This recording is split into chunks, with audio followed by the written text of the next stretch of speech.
O Conselho Federal de Medicina Veterinária tem alertado as autoridades em geral sobre a necessidade urgente de regulamentação do transporte aéreo e rodoviário de animais.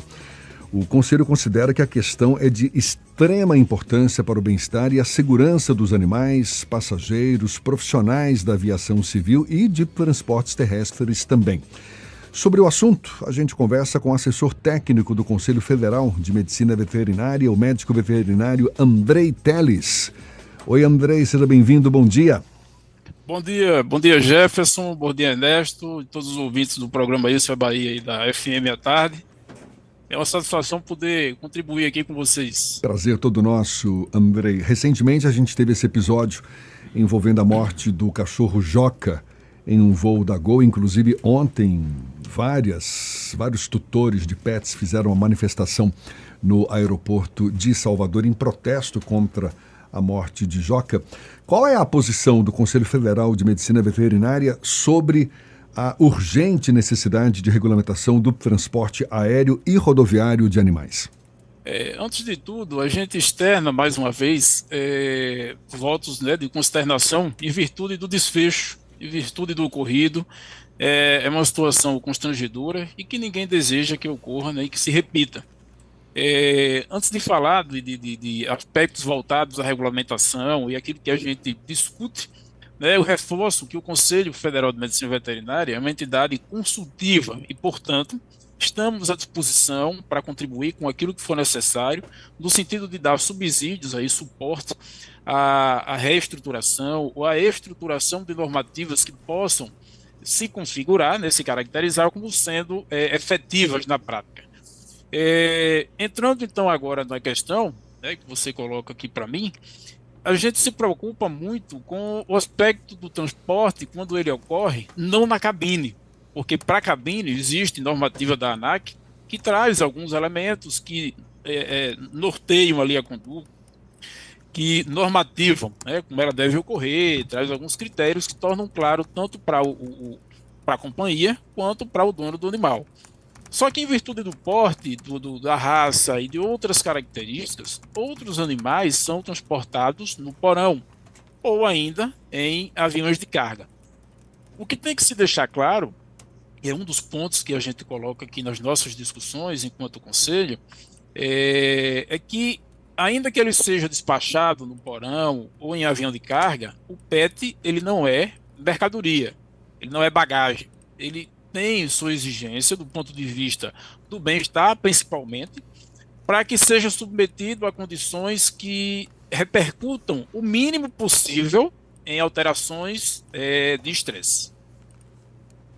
E se a gente levar em conta as particularidades de cada espécie, de cada raça, como é que o Conselho Federal de Medicina Veterinária sugere que a regulamentação aborde essas questões de forma a garantir um transporte seguro e responsável, Andrei?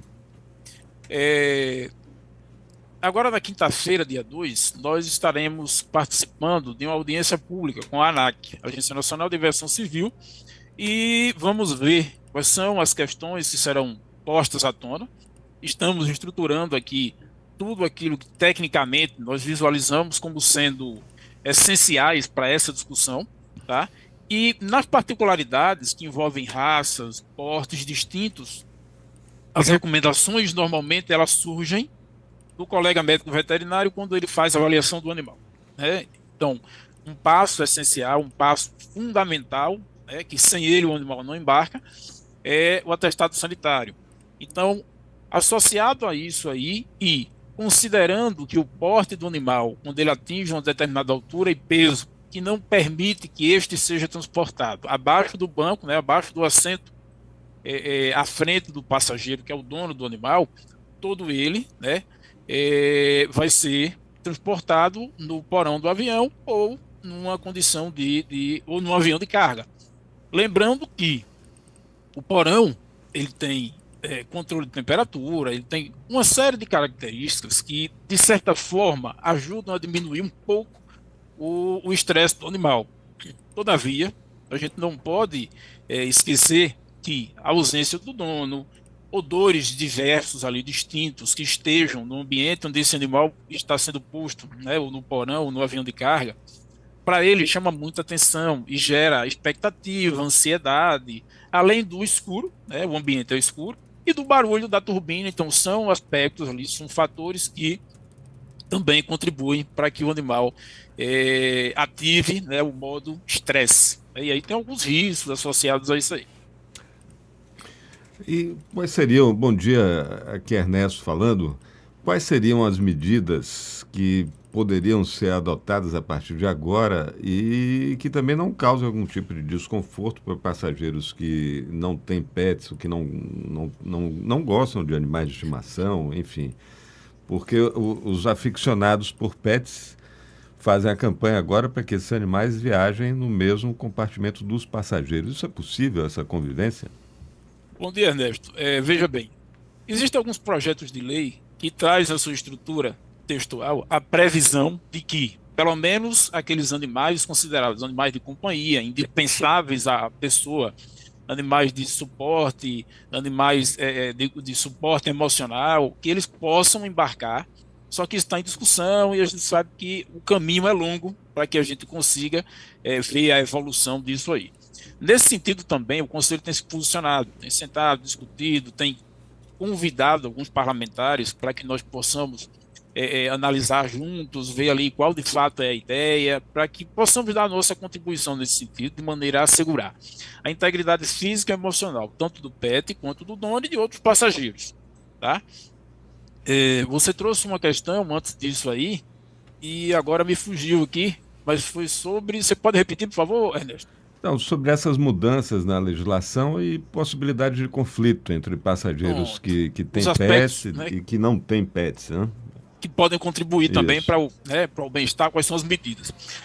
A estruturação de uma equipe preparada, treinada, a equipe, eu estou falando da equipe envolvida com a atividade de embarque e desembarque de animal ali no transporte aéreo.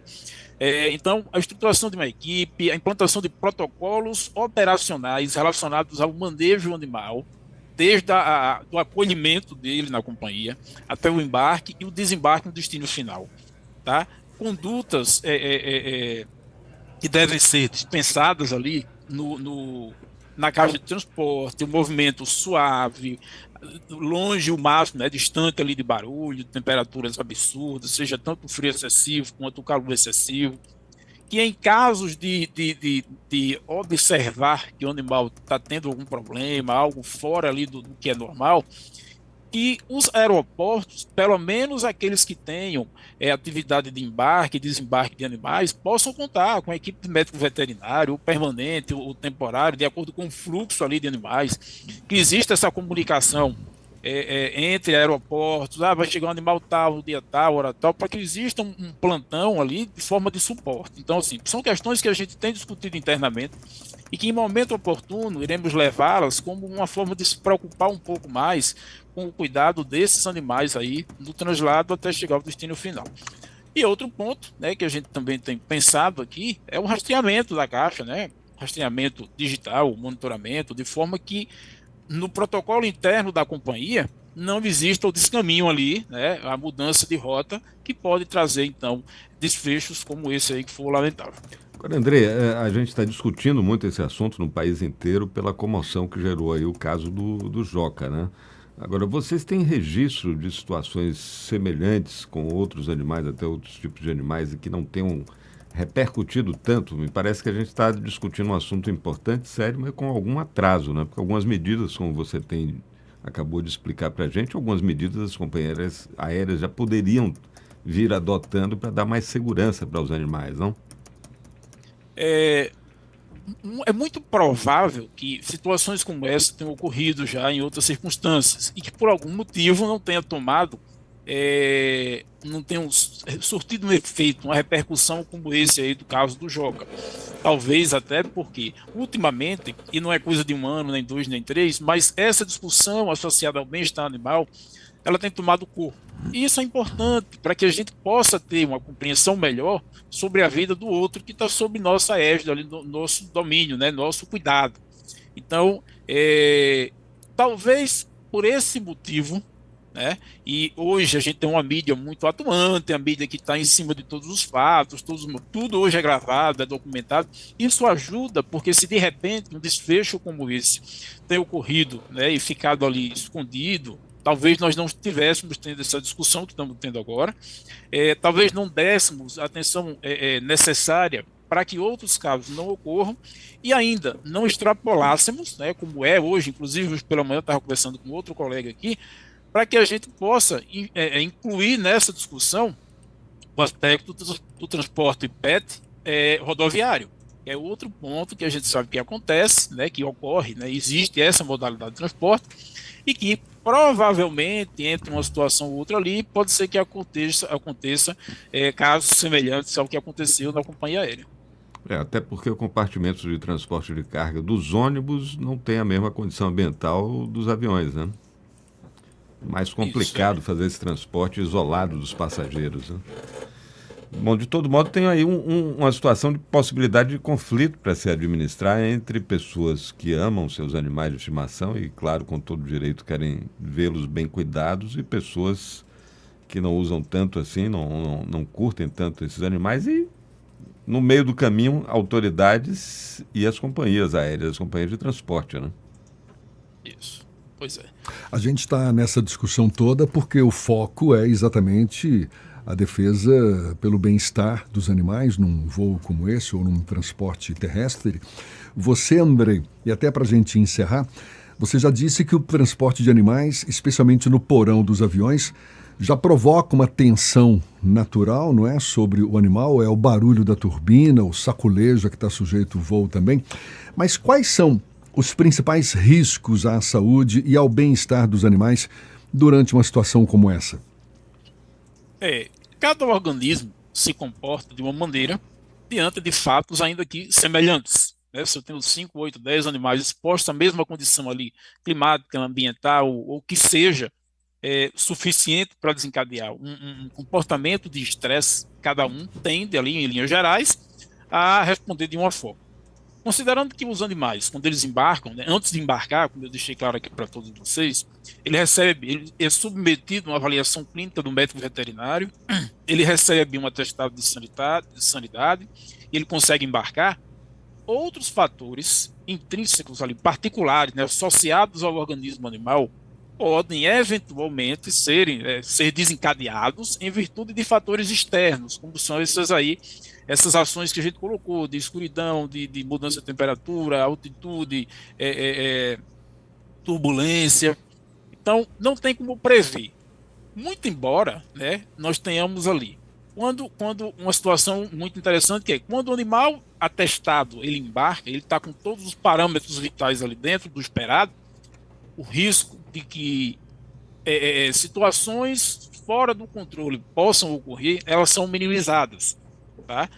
Obviamente que tem outros elementos que o médico veterinário capacitado, né, por ser capacitado para isso, ele vai instruir o dono do animal, se for o caso, um tranquilizante, alguma coisa do tipo, né, que pode ser prescrito de acordo com o perfil comportamental do animal ou com a demora do percurso da viagem. Tá certo, médico veterinário Andrei Teles, que é assessor técnico do Conselho Federal de Medicina Veterinária. Muito obrigado pela sua disponibilidade, pela atenção dada aos nossos ouvintes. Bom dia e até uma próxima, Andrei. Eu que agradeço, bom dia a todos e a gente segue à disposição. Muito obrigado. 8h47 agora.